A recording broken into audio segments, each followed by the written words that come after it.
Fox Carolina now working to get you answers about your upstate road concerns. And for more, we're joined by Representative Phillip Bowers out of Pickens County. So, Representative, thank you so much for taking some time with us. You are now on the new modernization committee. Just had some meetings here in the upstate, listening to drivers.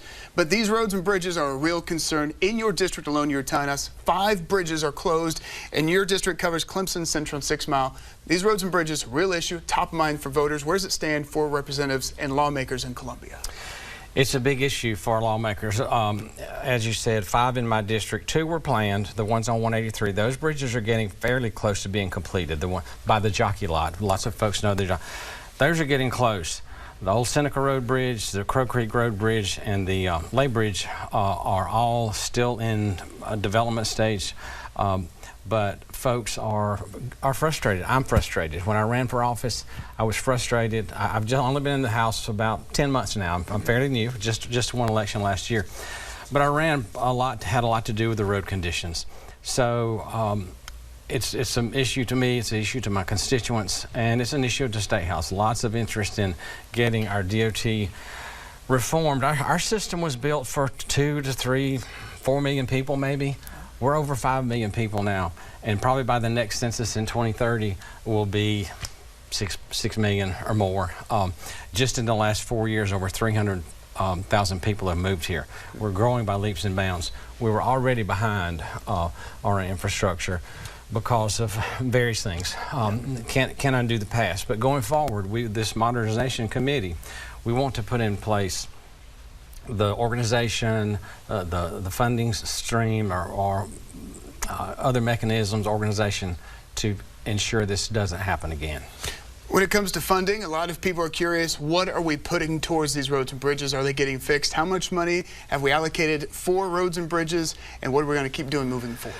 That's one high spot for me since I've been in the House. We were able to put $200 million toward bridges, strictly for bridges. That's the second installment. Term before this, the House put $200 million in for bridges. The goal is $1 billion in 5 years. So we're moving toward that goal. I feel confident we'll do that. That's non-recurring funds, so it's a good way to spend non-recurring funds and get some of these roads and get some of these bridges fixed. Currently, we have over 8,000 bridges in the state. We have about a little over 700 are load restricted, and about 80 are actually closed. So big issues.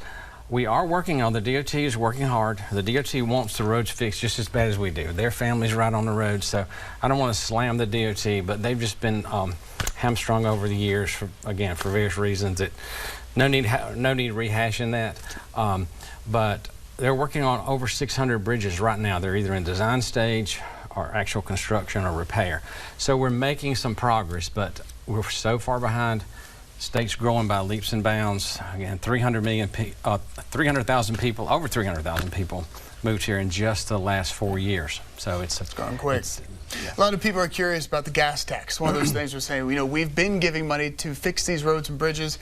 Why are they not fixed yet? Where's the money from the gas tax going? How does that all filter out when it comes to lawmakers, their priorities at the State House? That's a legitimate question, but I'll go back to the 600 bridges that are in various stages of replacement. A lot of money going toward that. We've paved, just in my district alone, some of your viewers we've completed Madden Bridge Road, which goes between Daniel and Central, highly used high traffic road between our middle school and our high school. We paved Chastain Road, which runs between Central and 123. Working on 133, which runs from 6 Mile all the way to Clemson. So we're getting a lot of work done. A lot of folks, if the road in their neighborhood's not getting done, they think nothing's being done. But I get out a lot around. We have fixed a lot of roads in the state, and a lot going on, work going on all across the state. I think lastly, for people at home, what can they do to let their lawmakers know, like, this is a road that needs to be prioritized, this is a road that does not work very well? We're known for getting answers, and so when it comes to making sure that people at home are able to reach out to their lawmakers to prioritize a road, how can they do that? Yeah, this DOT modernization committee, we're going all across the state. We met here in Greenville yesterday. We met in Columbia last month. We'll be meeting in Myrtle Beach later on this month. In October, we're meeting in Beaufort and Orangeburg. Okay. So we'll be going all over the state listening. We're primarily there to listen to people and find out what they want and what our transportation agency needs to look like going forward. For the public transportation, trails, wider roads. Congestion is a big issue to people. Mostly I hear about bridges and potholes, but congestion is an issue. I was watching 85 here and waited on you. I can't believe all the traffic out there. Right. So one of those things, work is getting done. Work is getting done. And more work to come. That's right. Call me if you have questions. Okay, Representative Bowers, thank you so much for your time. Thank you.